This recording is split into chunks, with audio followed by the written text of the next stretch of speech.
अस्सलाम वालेकुम। पाकिस्तान में इस वक्त शाम के 7, भारत में 7:30 और यहाँ हमारे स्टूडियोज की घड़ियों में सुबह के 10 बजे हैं। वॉइस ऑफ अमेरिका वाशिंगटन की उर्दू सर्विस से हमारी बाकायदा नशियात का आगाज होता है। पहले घंटे के लिए मैं हूँ आपका मेज़बान खालिद हमीद। जैसा कि आप देख रहे हैं, फेसबुक लाइव पर हम आपके सामने हैं और वेबसाइट और रेडियो पर भी हमारा ये 1 घंटे का न्यूज़ शो जारी रहेगा। तो हस्ब मामूल अहम खबरों की सुर्खियों से आगाज करते हैं। बाबरी मस्जिद इंहदाम मामले में एल.के. अडवाणी, मुरली मनोहर जोशी और उमा भारती समेत 12 मुलजिमों पर मुजरिमाना साजिश के इल्जामात तय। मैं हूँ नई दिल्ली से सुहेल अंजुम। वजीर दिफा और मुशीर खारजा सेनेट में आकर सऊदी अरब की क़यादत में कायम अस्करी इत्तेहाद में पाकिस्तान के किरदार की वजाहत करें। चेयरमैन सेनेट का बयान। इस्लामाबाद से मैं हूँ मोहम्मद इश्तियाक। वज़ीर आज़म के साहबजादे से तहकीकाती टीम की 5 घंटों तक पूछगछ, कानून के मुताबिक टीम से मुकम्मल ताउन करूँगा। हुसैन नवाज का बयान। इस्लामाबाद से मैं हूँ नासिर महमूद। हिज़्ब इस्लामी अफगानिस्तान के सरबराह गुलबुद्दीन हिकमतयार के करीबी साथी मुसल्लह अफराद की फायरिंग से हलाक। सूबाई दारुल हुकूमत से मैं हूँ शमीम शाहिद। लाहौर में गवर्नमेंट गर्ल्स हाई स्कूल की 9 साला तालबा को उस्ताजा ने तीसरी मंजिल से धक्का दे दिया। मैं हूँ लाहौर से सुमेरा लतीफ। और दूसरी अहम खबरों में, इराक के दारुल हुकूमत बगदाद में 2 अलहदा कार बम हमलों में कम से कम 24 अफराद हलाक और दर्जनों जख्मी हो गए हैं।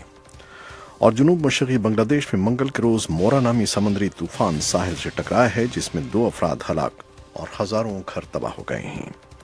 और जुनूब मगरबी श्रीलंका में मिट्टी के तोदे गिरने और शदीद सैलाबों से 180 अफराद हलाक हो गए हैं और इमदादी काम जारी हैं। रूस के दारुल हुकूमत मॉस्को में शदीद तूफान बादुबारा से होने वाले मुख्तलिफ हादसात में कम से कम 14 अफराद हलाक और दर्जनों जख्मी हो गए हैं।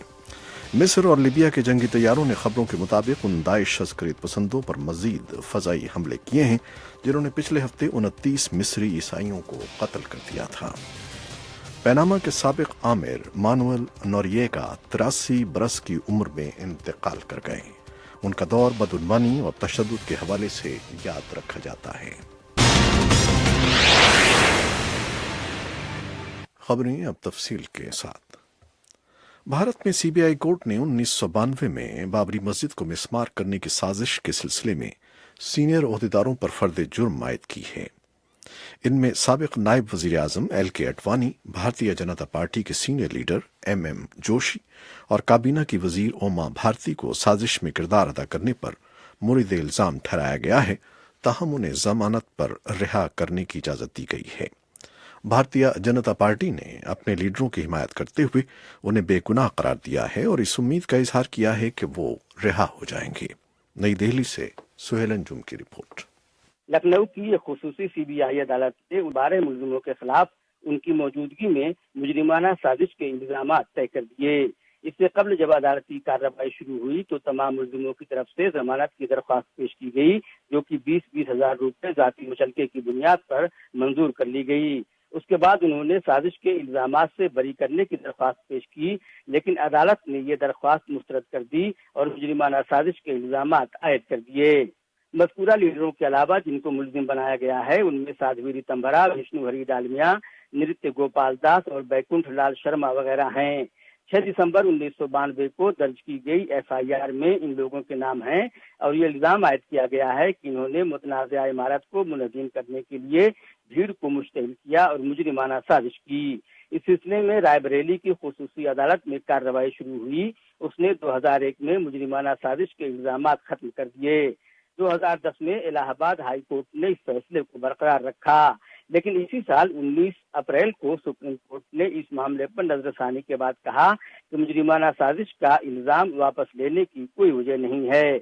उसने केस को रायबरेली से लखनऊ मुंतकिल कर दिया और कहा कि 2 साल के अंदर इस मामले में फैसला सुना दिया जाए। इल्जामात तय किए जाने के बाद सुन्नी सेंट्रल वक्फ बोर्ड के वकील और बाबरी मस्जिद एक्शन कमेटी के कन्वीनर जफर याब जिलानी ने वॉइस ऑफ अमेरिका से बात करते हुए कहा कि ये कोई नई बात नहीं है और इल्जामात तो 1997 ही में तय हो जाने चाहिए थे। तो उम्मीद है कि जो काम आज से 20 साल पहले हो रहा था वो अब सुप्रीम कोर्ट के आदेश से वो 20 साल बाद होगा, लेकिन होगा हमारे ख्याल से قانون کے مطابق، اور ہمیں امید ہے کہ چونکہ سپریم کورٹ اس کو آرڈر پاس کر چکا ہے اس کے ٹرائل کے سلسلے میں، لہٰذا آپ انصاف کے مطابق جج صاحب بھی فیصلہ کریں گے۔ مرکزی وزیر اما بھارتی نے لکھنؤ پہنچنے پر کہا کہ وہ بے قصور ہیں، انہوں نے کوئی سازش نہیں کی، بقول ان کے جو کچھ ہوا تھا کھلم کھلا ہوا تھا، جس طرح ایمرجنسی کے خلاف تحریک چلی تھی ویسی ہی یہ تحریک بھی تھی۔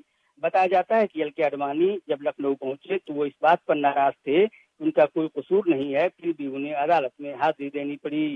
B J P leader Venkaiah Naidu اور دوسروں نے ملزموں کا دفاع کیا اور کہا کہ وہ عدالت سے بری ہو جائیں گے۔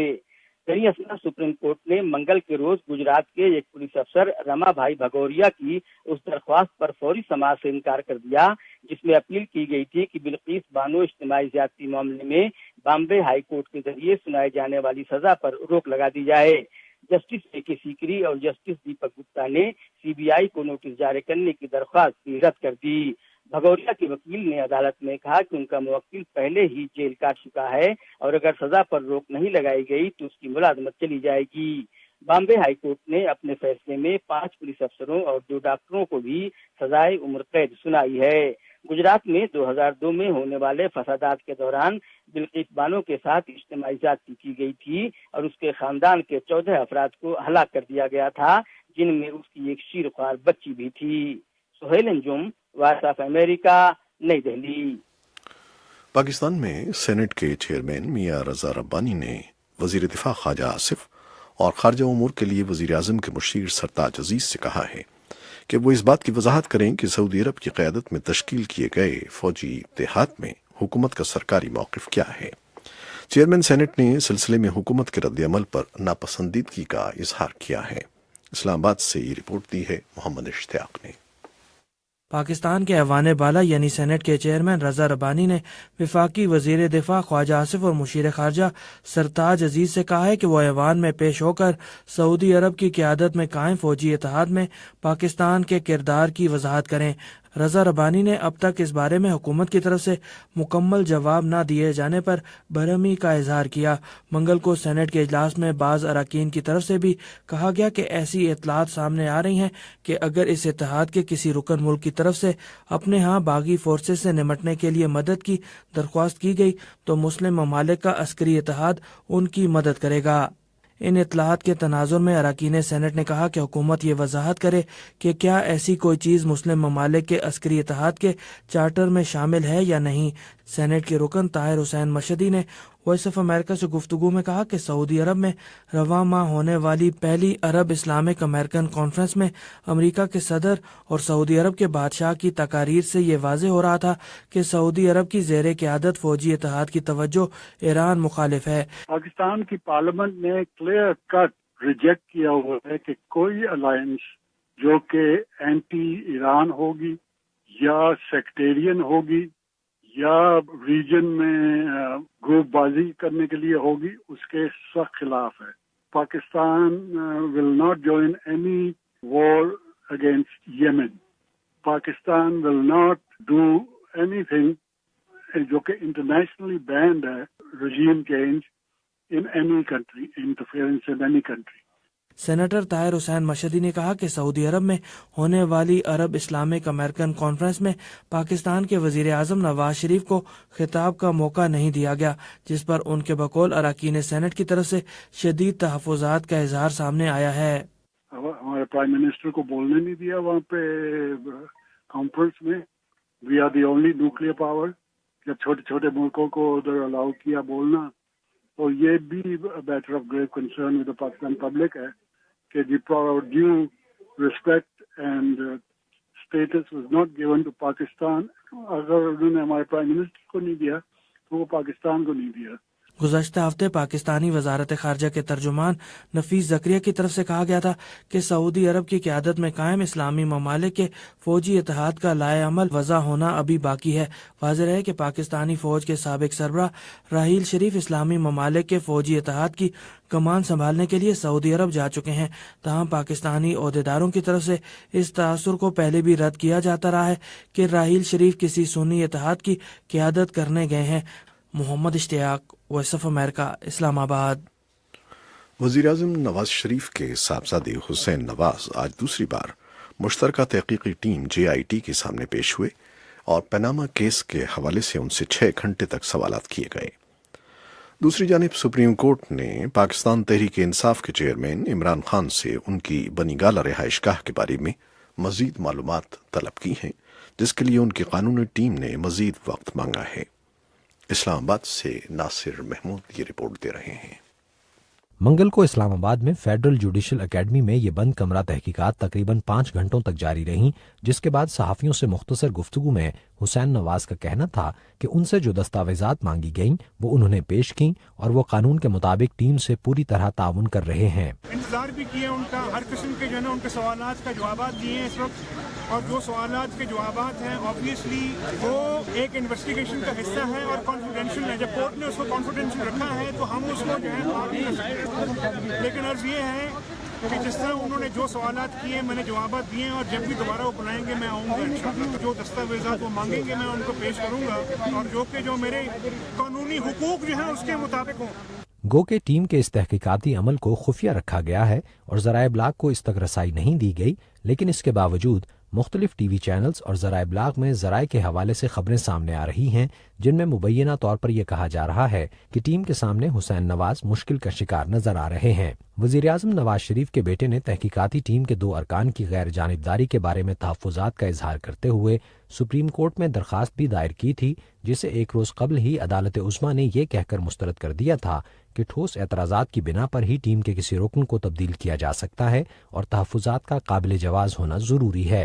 ताहम मंगल की सपहर एक प्रेस कॉन्फ्रेंस से खिताब करते हुए वज़ीर मुमलिकत बराए इत्तलात व नशरियात मरियम औरंगज़ेब का कहना था कि उन्हें उम्मीद है कि सुप्रीम कोर्ट इस पर भी तवज्जो देगी कि कहीं उसकी और तहकीकाती टीम की गैर जानिबदारी को मशकूक बनाने की कोशिश तो नहीं की जा रही। और इसके साथ साथ आपने देखा कि जो लेटर्स लीक हो रहे हैं, JIT की तरफ से जो लेटर हुसैन नवाज साहब को आया, जिससे सियासी नुकसान PMLN का और वज़ीर आज़म मोहम्मद नवाज शरीफ का हो सकता है। ये तासुर दिया गया कि किसी न किसी तरह हुसैन नवाज जवाबात कलमबंद नहीं करवा रहे, और अगर उन्होंने असिस्ट ना किया तो उनके खिलाफ क्रिमिनल प्रोसीडिंग होगी। लेकिन हुसैन नवाज तो अपने टाइम के मुताबिक पहले दिन भी वहां पहुंचे, लेकिन जिन्होंने सवालात के जवाब लेने थे वो ताखीर से आए। दरियासना हुक्मरान मुस्लिम लीग नून और हिज़्ब मुखालिफ की जमात पाकिस्तान तहरीक इंसाफ के दरमियान लफ्ज़ों की जंग के साथ साथ कानूनी लड़ाई भी जारी है, और हुक्मरान जमात के एक रहनुमा हनीफ अब्बासी ने तहरीक इंसाफ के सरबराह इमरान खान पर गैर कानूनी असासों और टैक्स चोरी के इल्जामात लगाते हुए उनकी नाअहली के लिए दरखास्तें अदालत उज़्मा में दायर कर रखी हैं, जिसकी समाअत मंगल को भी हुई। चीफ जस्टिस साकिब निसार की सरबराही में 3 रुकनी बेंच के सामने इमरान खान के वकील नईम बुखारी ने अपने जवाबात पेश करते हुए कहा कि Imran Khan offshore company Niazi services limited के शेयर होल्डर नहीं, और बनीगाला में जायदाद के लिए कुछ रकम इमरान खान ने जबकि कुछ उनकी साबिका अहलिया जमाइमा खान ने दी थी। उन्होंने अदालत को बताया कि रकम की मुंतकिली बैंक के जरिए हुई और उसकी तफसीलात अदालत में पेश की जाएंगी। अदालत उज़्मा ने समाअत आइंदा रोज तक मुलतवी करते हुए नियाजी सर्विसेज लिमिटेड की तफसीलात 1 हफ्ते में जमा करवाने की हिदायत की। Nasir Mahmood, voice of America, Islamabad.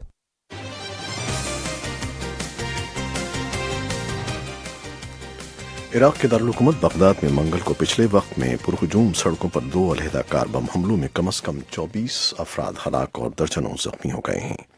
पहला धमाका बगदाद की मसरूफ करादा जिले की मकबूल आइसक्रीम शॉप के नजदीक हुआ, जिसमें कम से कम 15 अफराद हलाक हो गए। शिद्दत पसंद तंजीम दाइश ने बम धमाके की जिम्मेदारी कबूल की है। चंद घंटे के बाद दूसरा धमाका शहर के शवाका हिस्से में हुकूमती दफातर के नजदीक हुआ, जिसमें कम से कम 9 अफराद हलाक हो गए। ये हमले ऐसे वक्त में हुए हैं जब चंद रोज पहले रमजान शुरू हुआ है और लोग रोजा इफ्तार करने के बाद कैफों और रेस्तरानों का रुख करते हैं। जुनूब मगरबी श्रीलंका में पीर के रोज तलाश और इमदाद की टीमों ने उन लोगों को तलाश करके महफूज मकामात पर पहुंचाने का काम जारी रखा जो कई रोज की शदीद मानसून बारिशों, सैलाब और मिट्टी के तोदे गिरने से यहां फंस गए थे। तकरीबन 180 अफराद हलाक हुए हैं। श्रीलंका के साबिक सदर महिंदा राजापाक्से का कहना था, විශේෂයෙන්ම මේ අවස්ථාවේදී කිසිම ભેදයකින් තොරව ජාති ආගම් කුල දේශපාලන පක්ෂපාත ભේදයෙන් තොරව ජනතාවගෙන් ඉල්ලනවා महिंदा राजापाक से कह रहे हैं, इस वक्त मैं लोगों से अपील करूंगा कि वो नस्ल, मजहब और सियासी जमातों की वाबस्तगी से बालातर होकर इस तबाही से मुतासरा अफराद की मदद करें। तबाहकारियों से निपटने वाले इंतजामी मरकज का कहना है कि 100 से ज्यादा अफराद लापता हैं और 75,000 के करीब लोगों ने मुल्क के जुनूब और मगरिब में इमदादी कैंपों में पनाह ले ली है। इन सैलाबों से 5.5 लाख से ज्यादा अफराद मुतासर हुए हैं। और उधर जुनूब मशरकी बांग्लादेश में मंगल के रोज मोरा नामी समंदरी तूफान साहिल से टकराया, जिसमें 2 अफराद हलाक और हजारों घर तबाह हो गए। उहदेदारों का कहना है कि ये हलाकतें दरख्त गिरने की वजह से हुईं, जो शदीद बारिशों और तूफानी हवाओं के बाइस जड़ों से उखड़ गए। इस तूफान से उन 2 लाख रोहिंग्या पनाह गुज़ीनों के मुतासर होने का खतरा है, जो हमसाया म्यांमार से बांग्लादेश के इन कैमों पर बना लिए हुए हैं और उनकी रिहाइश खस्ता हाल आरजी घरों में है। तूफान से पहले हुक्काम ने तकरीबन 3 लाख अफराद को महफूज पनागाहों में पहुंचाया। अभी तक किसी जानी नुकसान की इत्तला नहीं मिली है। तो अब फेसबुक लाइव से हम आपसे इजाजत चाहेंगे। वेबसाइट और रेडियो पर हमारा ये प्रोग्राम जारी है, हमारे साथ रहिएगा। अल्लाह हाफिज।